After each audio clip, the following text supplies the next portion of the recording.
Here we are back again for another video in the happiness series. In this one, we're going to be discussing how we can take negative moments in our life and be able to capitalize on them and be able to turn them into a positive outcome. My name is Dr. Matthew Shem. I'm the owner of Peak Brain Performance Centers here in Colorado Springs. And the first thing I want to start off with is introducing you to a term called post-traumatic growth. After trauma, people have reported enhanced personal strength and self-confidence, as well as a heightened appreciation for their social relationships. So your ability to find that path up rests largely on how you perceive the cards that you have been dealt. And so it appears that it's not the type of event per se that influences post-traumatic growth, but rather 10 subjective experiences of that event. And so the people who can successfully get themselves up off the mat are the people who define themselves not by what has happened to them, but by what they can make themselves out of what has happened. In this study, they took 90 people who went through a software training program, and half of them were taught to prevent mistakes from happening, and the other half were guided into mistakes during training. And not surprising is they found that the group encouraged to make errors not only exhibited greater feelings of self-efficacy, but because they had learned to figure out their own way out of mistakes, they were also far faster and more accurate in how they used the software later on.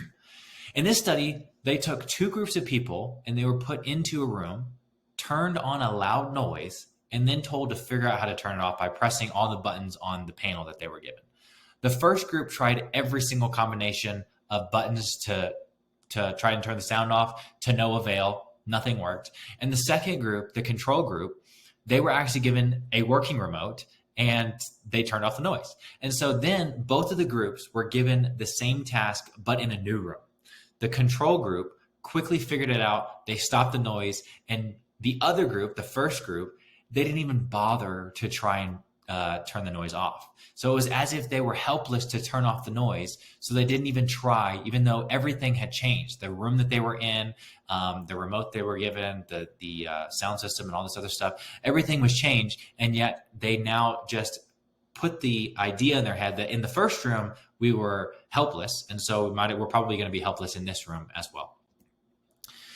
Now, picture this. This is an old story, so you may have heard it before, but two shoe salesmen, they're sent to Africa in the early 1900s to assess opportunities. Okay. They then wired back separate telegrams to their boss. And salesman number one, he called back and says, situation's hopeless. They don't wear shoes here. Salesman two, he says, glorious opportunity. They don't have any shoes here yet. So ask yourself, what is your outlook on a particular situation? Because we know that it's not the adversity itself, but it's what we do with that adversity that determines our fate. Now, let's talk about something called a counterfact. A counterfact is an alternative scenario in our brains created to help and evaluate and make sense of what has really happened. So here's another situation. I want you to place yourself in this and think about, you walk into a bank, there are 50 other people in this bank. A robber walks in and he fires his weapon one time. You've been shot in your right arm. Months later, you're telling the story to someone you've just met. Do you describe this as a lucky or an unlucky event? Some would say that this is a fairly unlikely event to occur. And so by nature, it was unlucky that I was there at that specific time. And of all the people within the bank, I was the one shot. On the other hand, some would say I could have been shot somewhere else, like in my head, and ultimately died. And there could have been more people fired at as well. So not just me. So I think by that very nature, it was probably a pretty lucky situation that we caught ourselves in. In this study, researchers at the University of Virginia asked participants to stand on a skateboard at the top of a hill and estimate the slope of the hill below them. What they found was that the more frightened and uncomfortable the subject was standing on a skateboard, the higher and steeper they reported the slope. And so when we choose a counterfact that makes us feel worse, we're actually alternating our reality, allowing the obstacle to exert far greater influences over us than it otherwise would.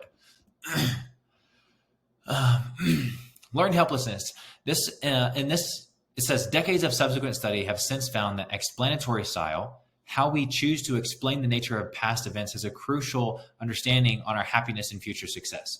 So, what they found was that people with an optimistic explanatory style interpret adversity as being local and temporary, as in it's not that bad and things will ultimately get better in the long term. While those with a pessimistic style, they see the events as more global and permanent, as in it's really bad now and it's never going to get better. These beliefs then directly affect their actions. The ones who believe the latter, they sink into that feeling helplessness and ultimately stop trying, while the ones who believe the former, they go on to build bigger and better things. So how do we put this into action? Well, in the book, they describe an A, B, C, D approach. The first one is adversity. Adversity is the event that we can't change. It is what it is. We have been placed in this situation and it's out of our hands. The second one for B is belief. Belief is our reaction to that particular event. So we ask ourselves why we think it happened, and then what it means, what we think it means for our future. Is this something that's temporary or is it permanent? And if we see the adversity as short term or as an opportunity for growth, that's when we maximize our odds for a positive outcome or positive consequence. But if we believe that we're helpless and there's nothing we can do, then we bring in negative consequences, right? And finally, dispute. Dispute involves us telling ourselves that our beliefs are just that. They're a belief. They're not necessarily fact. And that we can challenge those beliefs or dispute them and ask ourselves, is this belief really serving me at this present moment? And if it's not, how can we then go and change it? So I hope that you really enjoyed that. If you have any questions for me, feel free to email me or give my office a call. And I hope that you tune into the next one.